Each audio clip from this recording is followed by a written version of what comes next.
topic of the day brought to you by Reese's Peanut Butter Cups. The NBA season tips off tonight.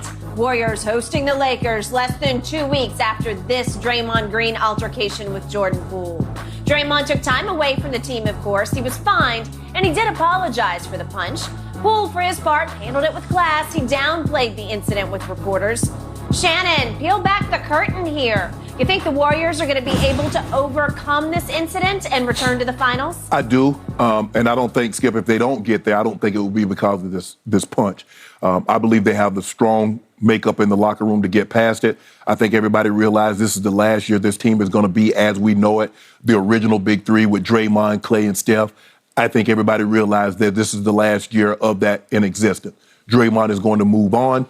They just cannot give Draymond the money that he wants after they just gave Poole $140 million and gave Andrew Wiggins another $100 million. The luxury tax going to be dang near $500 million, Skip. And they're not paying. So it'll be more than that if they were to get Draymond. He wants a max deal or a damn near max deal. So, Skip, I just believe the writing is on the wall that they know, okay, you know what? Let's go out with a bang. Let's make it 5. That puts us with Kobe. That puts us one behind MJ. Who knows? Another 2-3 years, we might can get 6. But I think they're going to go all. They basically went all in on this, and I think that's the only reason that Draymond is still there. They didn't suspend him or they didn't move on. But I do believe that's why they leaked this. I don't care what anybody says. I believe they leaked this to make Draymond look bad. So this is why we can't give him the money. You see what he's doing here? But that's just my personal opinion. I could be right wrong, about that. but I believe they leaked this. I don't believe nobody go rogue. And I'm anxious to see when they find out, once they do their internal investigation, who gets relieved of their duties. But anyway, Skip, this is a talented team. Jordan Poole will only get better. Clay has had a year, so now he'll be 2 years removed from that last surgery, Skip. He'll be better. Steph in this thing now. Steph can relax. He said, look, y'all saw what I did. I got a finals MVP now to go along with those 2 regular season MVPs, and I got 4 rings. He's going to play even more free. Andrew Wiggins played really, really good. He finally fulfilled that promise they had of him when he was taken #1 overall, Skip. Those young guns, Wiseman looks really, really good. He does. Moody, Kuminga. Skip, they loaded. They are loaded. Now, the West ain't going to be no pushover. The West is loaded because now the Nuggets get Murray back. They get Porter Jr. back, go along with the 2-time reigning MVP, Nikola Jokic. They traded for KCP. They'll be a little better on the defensive end. They'll be able to knock down shots. But for me, Skip, I'm going to say the Warriors and the Nuggets in the Western Conference Finals. And in the East, I just don't see anything better doing anything with Giannis. Giannis averaged 30, 12, and 6 in 33 minutes last year. Middleton's gonna miss the start of the season, but I believe they would have went to the NBA Finals last year had they had Chris Middleton. They didn't, and they got lost in 7 games to Boston.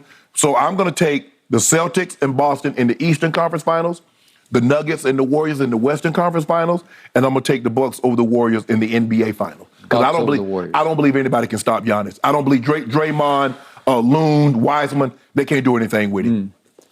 Bucks over Warriors, says Shannon Sharp. Going completely out to the end of the limb, not. Whoa. Not. No. See, I know what you wanted me to do. Not. You wanted me to pick you know who. So you told me that this team, so you come out here and gloat every day when they lose a game. No, I'm not going to do it. No, I'm not going to do it. The best player in the NBA is Giannis. So you got to ride with the best player. Okay. Is he not the best player? I complimented you on your NFL picks because for the first time in the history of our time together, you actually plunged on your Super Bowl. I'm taking Buffalo.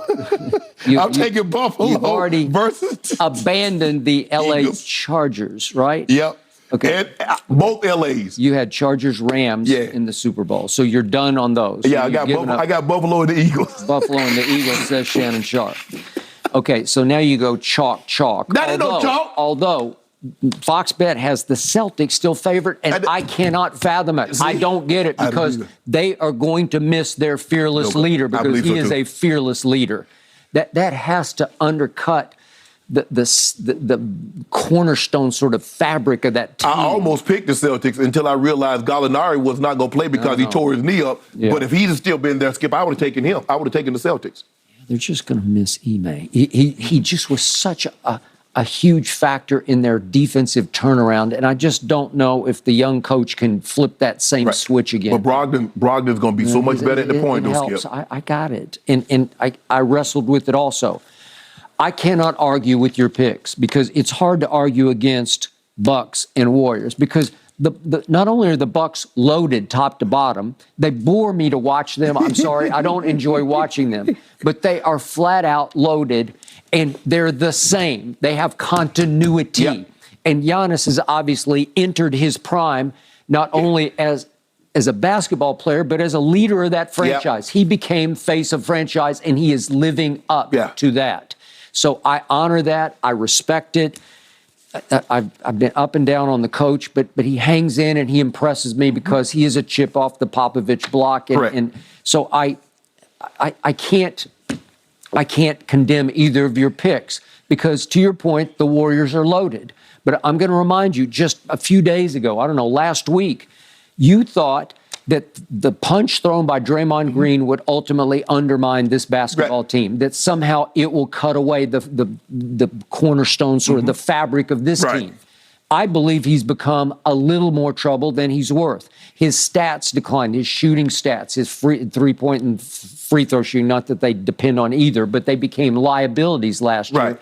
I realize he has high IQ. He does a lot of little big things for that team, but I think that all of his tantrums that he throws and all of his outbursts and his crazy AB-style runoffs or walk-offs at Memphis and his podcast, more trouble than worth. I think ultimately it will do them in at some point before they get to the finals. But you're shooing them in. You're saying, despite Draymond, so your POV has changed on this one because all of a sudden you're saying, no, with Draymond, they can get to the finals. I think, Skip, if you look at it, let's just say your Clippers, they got to come back and they got to reintegrate Paul George and Kawhi. Now, we know how well they played last year without those guys, but now the shots that these guys were taking, they're no longer going to be there. And John Wall is in there. So, Skip, if you look at it, everybody has to bring somebody along except those guys. Porter Jr. and Murray has to come back into the fold. Yep. You get Dame Lillard, he has to come back. Now, Memphis is straight. Memphis don't have to do anything. I like the Mavericks. Skip, it's like I said. They didn't get better, but they definitely didn't get worse. The Mavericks, I think the Mavericks lost Jalen Brunson, but they got a big that can defend the paint in JaVale McGee. So they're going to skip the West. And you mentioned Denver, and Minnesota's intriguing to me because they got better. Right. Okay? All right, now for my West picks. The Clippers, I have raved about all offseason. I'm going to stick with them to beat Golden State in the Western Conference Finals. And when you want to talk about a loaded team, an experienced loaded team with very possibly the best head coach in all of basketball, I love Ty Lue.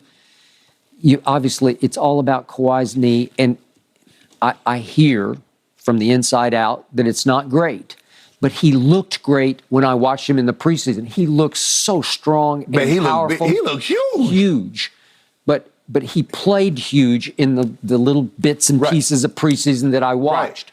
So I'm going to trust that he's going to be available for 70-odd games. And I'm going to trust Paul George is going to be available as the 1A for 70-odd. Give him 65, Skip. Okay. Give him 65, 60 to 65. Okay, whatever. It's Reggie Jackson. It's Marcus Morris.